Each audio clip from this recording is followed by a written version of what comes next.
go from a 1-year freeze to 2 or 3 year freeze, group in private sector unions as well, and obviously all kinds of other matters that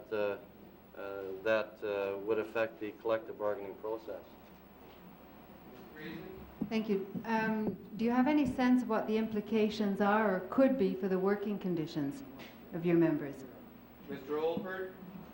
Well, there's no question that in terms of benefits, there is certainly a concern there, and that if there are freezes on certain benefits, such as a long-term disability plan, that if those benefits are frozen for a period of years, that the person that's on the long-term disability would start to receive less and less in terms of increases.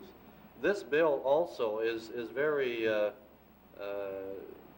or could be very dramatic in terms of a person's pension, where salaries are frozen in the last year or two prior to a retirement, when there is a best of the 5 of the last 12 years used for an averaging. So when your salaries level off, it can have an impact of several $1,000s on an annual basis in terms of your lifetime pension through the civil service superannuation as well.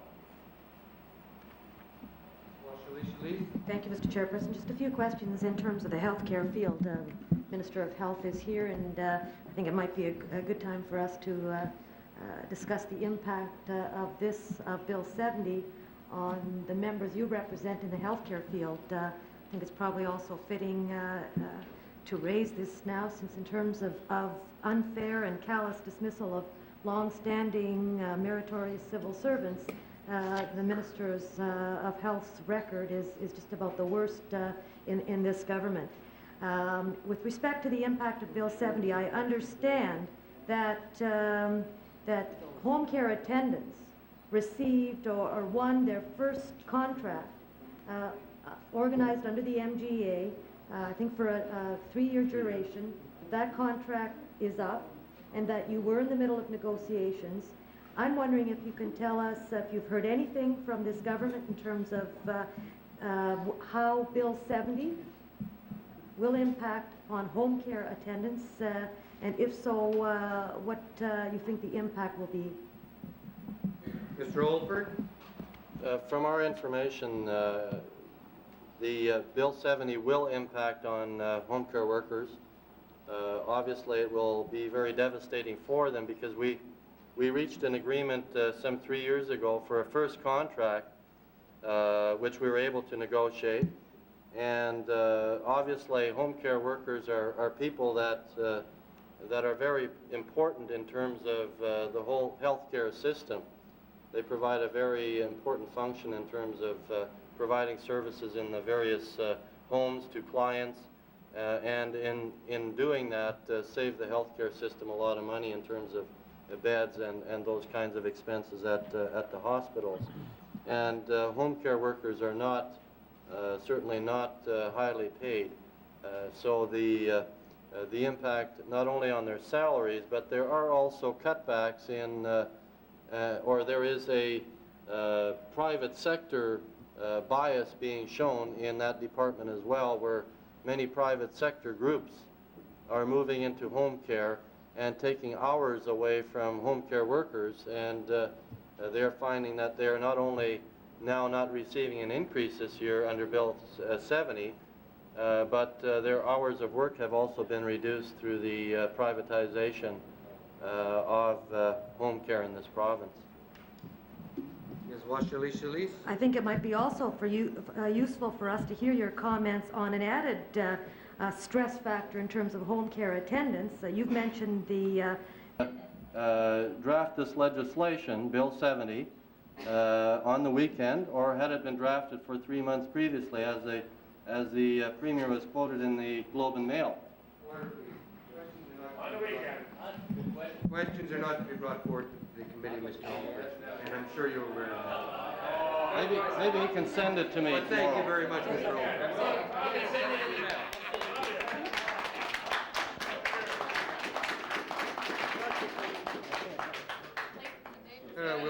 move on to presenter number 5, Vera Cherniki.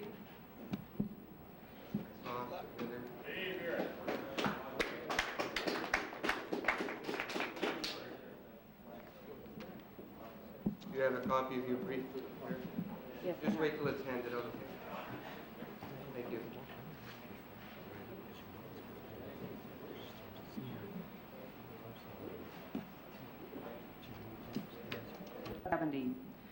The Nurses Union is the Manitoba's largest healthcare union with a membership of 11,000 nurses who work in healthcare facilities in all areas of this province. I must state at the outset of this presentation that the reaction of our membership has been emphatically negative towards Bill 70. Regardless of promises made by the Minister of Health and the assertions in government news releases that our members will not be affected by it, on principle, we are adamantly opposed to Bill 70. We see its passage having devastating immediate effects on thousands of Manitobans and damaging long-term effects on our province's labor relations climate.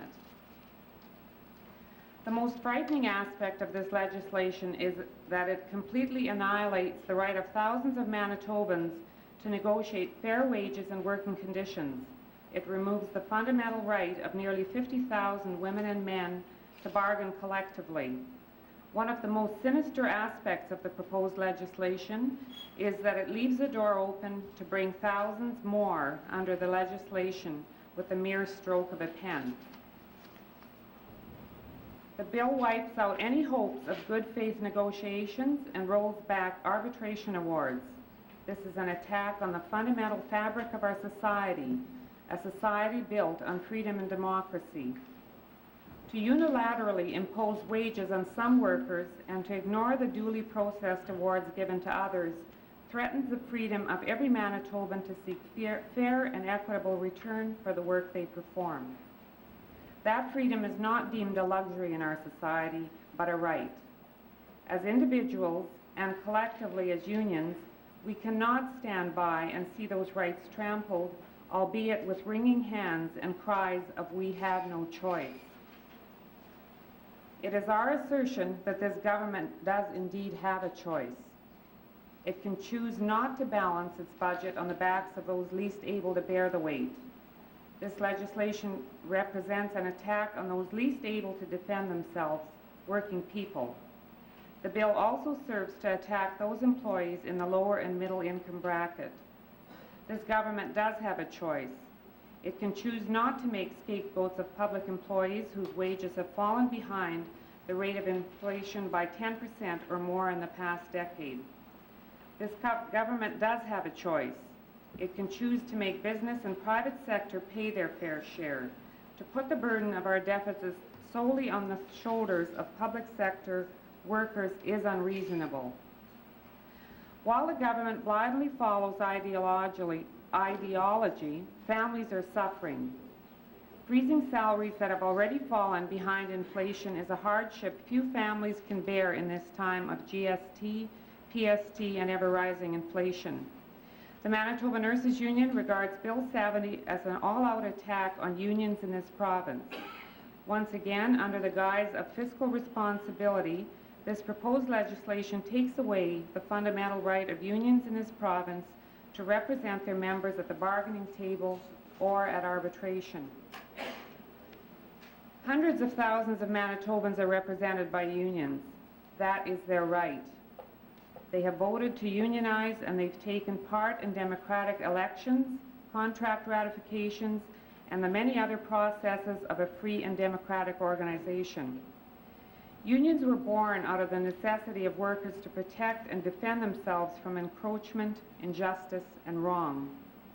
It's the right of all unions to represent their membership in their fight for a higher and better life and to protect them as equals before the law, not some more equal than others.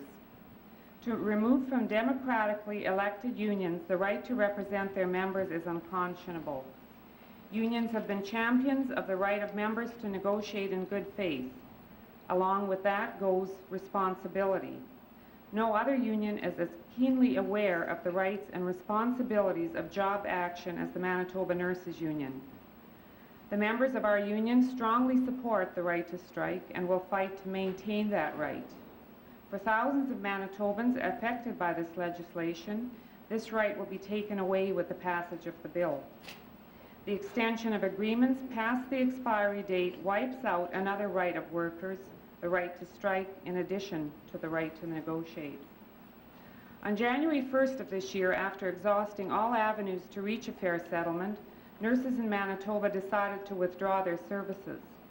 While the people of our province were inconvenienced, they respected our right to resort to service withdrawal if necessary. They were solidly behind us in our fight. They respected the right of our union to say enough and to take a stand. In conclusion, it is the Manitoba Nurses Union's stand that the only way of avoiding the devastating ramifications of Bill 70 is its complete withdrawal. No amendment can possibly improve the bill because it is so fundamentally wrong. It's an attack on a specific group of people in our province. It's an attack on unions and workers. It represents an attack on the fundamental freedoms enjoyed by workers in Manitoba. The bill seeks to pit worker against worker and union against union. I urge the members of the committee to take to heart the submission made here today and to consider the effects of this dangerous bill upon the people of Manitoba. Bill 70 must be withdrawn. Thank you, Mr. Cherniki. There will be a few questions. Mr. Minister? Mr. Chairman, I would ask presenter what she would think of a government that didn't even bring in a bill with respect to freezing wages, but just used its powers in order in council to give effect to a wage freeze. How would you react to that, Mr. Cherniki? Mr. Cherniki? Instead of doing a wage freeze, just bringing in the powers? Rather than bringing in a bill, a legislative bill, and going through the open process, Right. democratic legislative process. Ms. Cherniki? Okay, we'd be opposed to it, of course, because what we're saying is that we're opposed to anything that interferes with the free collective bargaining process. Mr. Minister? I would ask Mr. Cherniki whether she's aware that this is not the first time this has been done in Manitoba in the last 20 years. That indeed in 1976, I believe, the then Premier, Mr. Schreier, signed an order in council freezing all wages. And I would ask her whether or not she was cognizant of that fact. Ms. Cherniki? Yes, I'm quite aware of things that have happened in the past. We're here to address the Bill 70 and its implications on workers, and I'm stating our position and how nurses in Manitoba feel about Bill 70 and what it's doing to the collective bargaining process.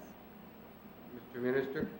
I would ask Ms. Cherniki whether she was aware that the list of demands, that the 181, I believe, in total by the MGA, if indeed allowed or acceded to by the government, would provide a 30% increase in 2 years. And I would ask how, if indeed the government were to allow that, or a significant part, the nurses would react to that type of increase, given the difficult times of January, when indeed the government laid before the public and the nurses the reality of how much it had to offer, how it was that the nurses in Manitoba were to be treated as a special case, and that in doing so, that there would be less for the remaining public sector bargaining groups. Ms. Cherniki? If you remember our position at the time when you did make the announcement regarding what would happen in the future and the fact that nurses would be treated special, we said that we felt that the government should be very well aware of what the nurses' concerns were, what the nurses' frustrations were, what had to be done to correct the problems in health care, but that it should not be done at the expense of other workers. We felt that our negotiations should be separate and apart from any other negotiations, and whatever would have happened with MGA would have happened as a result of the collective bargaining process or the arbitration process, I guess. Mr. Minister? Mr. Chairman, but does not Mr. Cherniki, feel that there would have been a breach of faith? Indeed, given that the nurses went on strike in purely in a free collective bargaining mode to push their cause, if the government had given into arbitration whereby an award had come down at 4 or 5%, don't you believe that that would have been an unfair treatment of the nurses vis-a-vis other people in the public sector employed? Ms. Cherniki? I can only repeat what I've already said, is that our negotiations, we said from the outset, had to be treated with regards to the problems that we had outlined and the demands of our nurses, and that they should be treated separately and apart from anybody else. The nurses did accept the final settlement and are living with it. What would have happened, I can't predict what would have happened. As I've said, the nurses respect and fully support the free collective bargaining process for ourselves and for everyone else, and there are ramifications from this bill. Mr. Minister? I'll ask the question point blank, Mr. Chairman. Who was closer to practicing free collective bargaining? The nurses and the government, and or indeed MGA and the other groups in the government where indeed FOS and arbitration models were relied upon? I can't speak for the other unions. I know only what we believe and what our members have reaffirmed over and over again, is that they believe in the right to strike. They believe that they feel it's a cornerstone of the collective bargaining process. That's the way they feel we should proceed. If other unions feel differently and have a different avenue to resolving their problems, that's something that they respect. Mr. Ashton? Thank you, Mr. Chairperson. I do find it interesting the minister talking about being close to collective bargaining. He obviously doesn't know what collective bargaining is indicated by Bill 70. And I want to ask you, having been through the experience of collective bargaining with the government, after having to go on strike, after this government supposedly was going to have special consideration of nurses' demands, and after having won what you did win as part of that, and I know a lot of nurses would obviously have liked to have seen more, but were some significant advances. What your reaction is to this minister when he uses the old divide and conquer tactic of saying that you have one set of public sector workers and they are a special case, which indeed nurses were, everyone acknowledged that, but on the other hand saying that the payment is going to come from other public sector workers. Do you accept that being the trade-off, or do you feel that that's an unfair attempt to divide different public sector workers, whether it be nurses or others? Mr. Dinky? I believe we came out and made a very strong public statement at the time that we felt that it was a divide and conquer tactic, and that although we appreciated that the minister was saying that we would be treated and receive a greater settlement, that our idea of what fair settlement and their idea of a fair settlement might be totally different. But certainly we viewed it as a divide and conquer tactic at the time. Mr. Ashton? And just finally, in terms of your members, because once again they have attempted to use this tactic, is it your sense of your membership that whether or not they are included in this bill, and I recognize that you represent workers that are excluded in some cases, there are some other questions about nurses generally and other areas possibly being included, so I'm not dealing with that, although you may wish to. You're saying that the nurses, whether they're excluded or not, as represented by your union, do not support Bill 7. That's right. Ms. Cherniki? That's right. I guess one area on the whole issue of inclusions and exclusions, and we're assuming from public statements made by the Minister of Health that all our agreements will be excluded, because even the 80 tentative agreements that were signed and convalescent homes, so it really made 89 that were represented at the central table of the nurses that went on strike. There were 8 of those that were actually signed, 8 collective agreements that were actually signed after the deadline of the bill, and we have 10 privately owned nursing homes who are in negotiations, and some are still negotiating, some have reached tentative agreements. We're assuming, because of the statements made by the Minister of Health, that these are all excluded. Ms. Washer-Leasley? Do you have the presentation?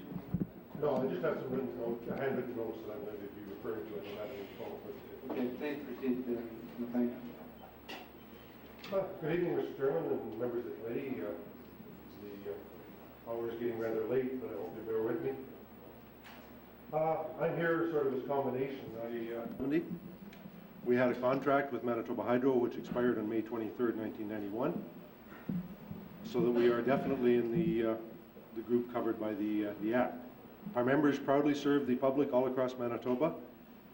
We've been involved in keeping the lights on for all Manitoba since IBEW 2034 was first certified to represent the employees of the Manitoba Power Commission in 1958. And both with the Manitoba Power Commission and with Manitoba Hydro since that point in time, our local union has had a healthy, positive relationship with our employer. We've had that without any major industrial relations conflict. We've had that without any strikes, and we've had that without any lockouts. We've had a positive relationship in a lot of other areas as well. Our safety program is certainly was the model that the original Workplace Health and Safety Act in this province was drafted from. And as the Act was revised later on in time, certainly that was taken back to Hydro, and we currently